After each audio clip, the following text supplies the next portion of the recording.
Si quieres aprender cómo solucionar que no escuchas a otra persona en una llamada, quédate en este video y aprende cómo hacerlo. Para poder solucionar esto, pues simplemente nosotros tendremos que estar aquí en nuestro teléfono y directamente vamos a ver si es que la aplicación de teléfono se quedó colgada o la aplicación de WhatsApp se quedó colgada o directamente es que no está funcionando las cornetas. Directamente vamos a ir primero con las opciones de las aplicaciones, así que directamente si estamos haciendo esta llamada mediante teléfono, pues simplemente colgamos la llamada, dejamos el logo de nuestra aplicación de teléfono seleccionado y directamente vamos a ver que aparecen todas estas opciones. Directamente tendremos que dirigirnos a esta que sería el signo de exclamación y aquí lo que tendríamos que hacer sería darle hasta abajo, le damos aquí en forzar la detención, le damos en aceptar y directamente ahora le damos en limpiar los datos y solamente en limpiar caché y le damos aquí en aceptar. Una vez que estemos haciendo esto, pues simplemente ya aquí habremos refrescado nuestra aplicación de teléfono y directamente realizaríamos la llamada. Si es desde nuestra aplicación de WhatsApp, pues simplemente tendremos que hacer el mismo procedimiento. Dejamos seleccionado el logo de nuestra aplicación de WhatsApp,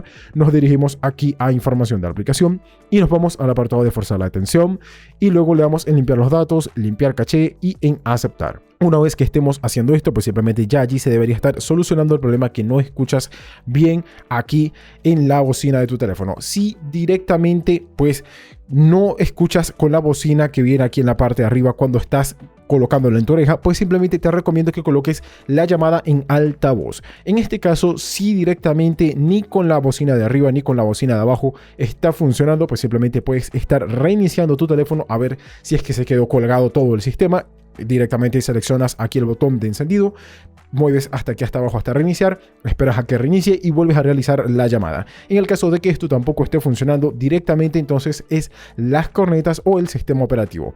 Para poder chequear el sistema operativo, directamente lo que tendríamos que hacer sería restablecer de fábrica nuestro teléfono, así que tendremos que dirigirnos aquí a configuración, acerca del teléfono y directamente nos vamos aquí a restauración de fábrica y vamos a perder todos estos elementos que aparecen aquí, pero simplemente veríamos si podemos estar solucionando este problema que las llamadas no se escuchan. En el caso de que esto no te esté funcionando, pues simplemente ya allí tendremos que llevar nuestro teléfono a un técnico, ya que puede ser un detalle o un problema un poco mayor, tal como que las cornetas se están dañando. Y esto fue todo. Si el video te gustó, por favor dale like, comenta si te funcionó el método, suscríbete y dale a la campanita para que no te pierdas ninguno de nuestros videos.